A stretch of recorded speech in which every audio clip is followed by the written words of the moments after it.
Okay, for this week, what I've been playing has been a few different type of games. First game that I played through was Nightbook, which is an FMV game from Wales Interactive.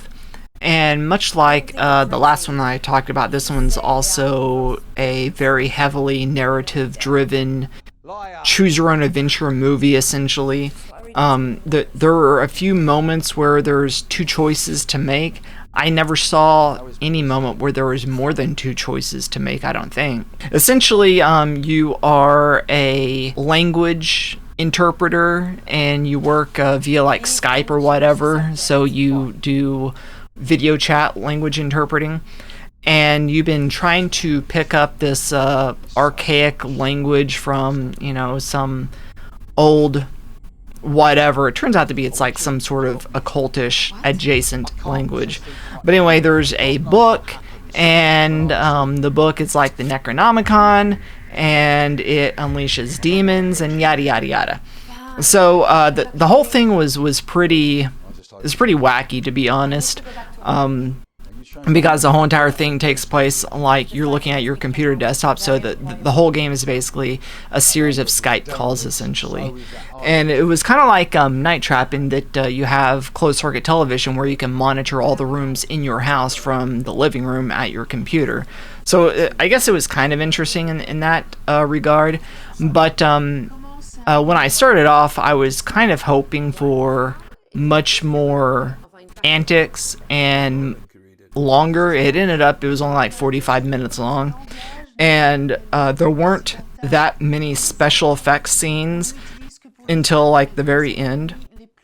So I was kind of bummed out about that, because I looked at the back, and the back said something about there being demon possessions and all this other stuff. So I thought we were gonna go full throttle, pedal to the metal with the whole entire house exploding and knives being thrown at walls and stuff like that. There was one scene where a bunch of stuff jumped out of drawers in the kitchen, but as I said, it was pretty light on the special effects. I was expecting a lot more haunted activity, if you will. But all in all, it was fine. It was another Wales Interactive game, so I mean, if that's what you're in for, then that's what you're going to get. Their formula doesn't change from game to game. It's basically like the Telltale games. You know what you're going in. So if you're a fan of that, then you'll be right at home. So the next game in the list was a Christmas present I got from the wife. It was on clearance, and so she's like, "Oh, go ahead and pick it up because it might be interesting." So she picked up AEW Fight Forever. And I've actually had some fun with this. My very first match in the story mode campaign, I ended up winning the AEW Women's Championship. So I was like, well, that's pretty cool. So I won the belt. I did think that there are some elements about AEW which is really cool that WWE could incorporate into their games from a historical standpoint and I guess preservation standpoint, what do you want to call it. How AEW approached it was they were giving you historical moments between the matches and between the story beats in the campaign. So I thought that was really cool. They were giving this. They were actually showing montages and clips and whatnot, edited sequences, if you will, from the weekly broadcast of this was the inaugural episode of AEW, and this was when the very first women's champion was crowned. And so they showed a cut down version of that match and the ending.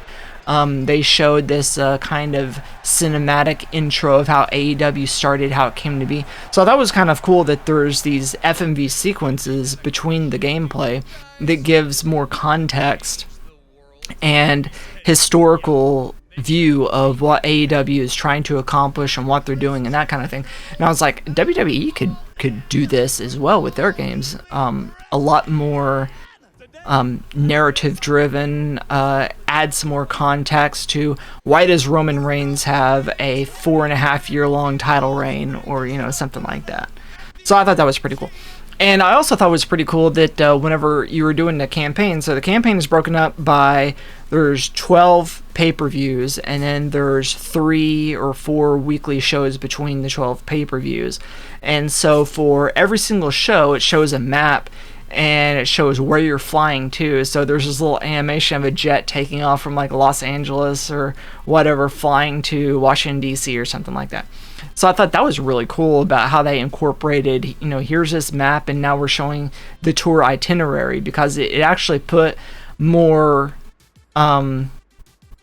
credence, I guess, into these guys are on the road day in, day out, in the airports, in the rental cars. I mean, these guys are living it, these guys are grinding it. And you play WWE, you just don't get that sense of that this is a grind, this is a lifelong ambition type thing. So I did think that a couple of those elements were kind of cool. The graphics are not nearly as comprehensive as what you're getting with the WWE 2K games, but that's to be expected. This is kind of going for a much more arcadey feel, arcadey look, so that's fine. All in all, I'm having some fun with it. I'll probably go through the whole campaign and make a better judgment on that. I've only gone through the second pay-per-view, so there you have it. But the main game that I sunk my teeth into with this week was The Order 1886 on PlayStation 4. And I've been really looking forward to playing this game for quite a while. I got it from Family Video when they were liquidating all their stock when they were closing.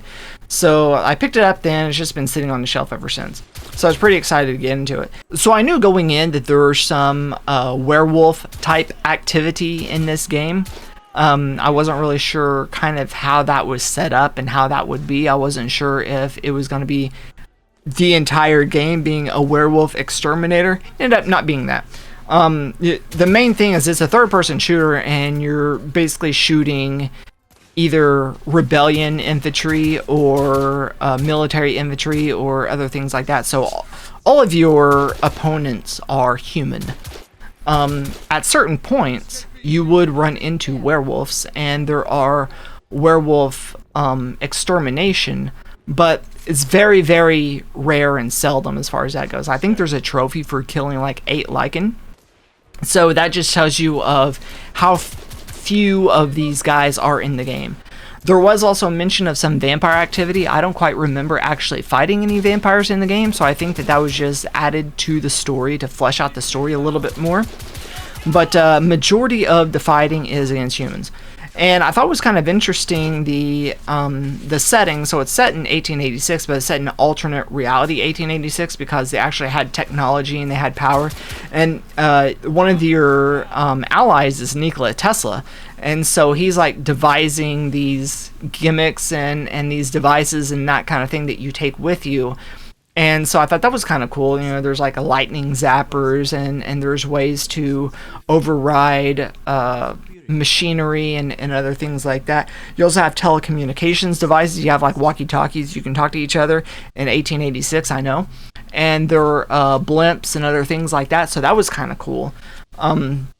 So it was really cool to kind of marry these different types of technology together with this old style of world. So I thought that was pretty cool. For the most part, I mainly just relied on the semiotic rifle, and in some occasions a shotgun, and in some cases the Magnum bullet pistol. The thing that was a little bit frustrating was that this is a cover type of third-person shooter, much like Gears of War, so you're constantly having to take cover and then duck out and shoot guys and go back into cover. That's not necessarily my style when it comes to shooting games. I just like to just go into the middle of it and just unload, which is why I'm terrible at shooting games. Probably if I took cover, I might be better at them. But so it did go against my playstyle a little bit, but overall it was still serviceably enough that it was enjoyable. I didn't have any real problem with the gameplay loop per se. You know, it was just go in, take cover, shoot guys, pop guys off. It was kind of similar to Doom in the fact that you would be siphoned into these areas with no way to get out, and then you're having to take on waves and waves and waves of enemies until all the enemies are dead, and then the next point of progression is opened up and you can continue. So I thought that was kind of interesting. I wasn't prepared for that type of gameplay. I was more or less expecting it would just be something where you can just run through, you know, kind of like Call of Duty or Halo. You just run through and just shoot the guys, and as you're running through, and you can skip through the game that way. But with this, it was, as I said, it's much more like Doom, where you're putting rooms or in areas or in alleys or whatnot, and you just have to kill everything in sight, all the waves that come at you before the next line of progression is open. My only complaint really about the game was about 3/4 of the way in, the story took kind of a turn that I wasn't expecting. And not to get too spoilery into it, but I mean, the game's been out for 9 years now or whatever. But essentially, you're framed for doing something that you didn't necessarily do. And then you're part of like the secret society of mercenaries, essentially. And then like the grand wizard of the secret society or whatever, he basically sets the entire secret society up against you, because what you're doing is actually getting a little too close to comfort for what he's doing. He's actually doing some nefarious activity, and so you're starting to uncover that, and he finds out.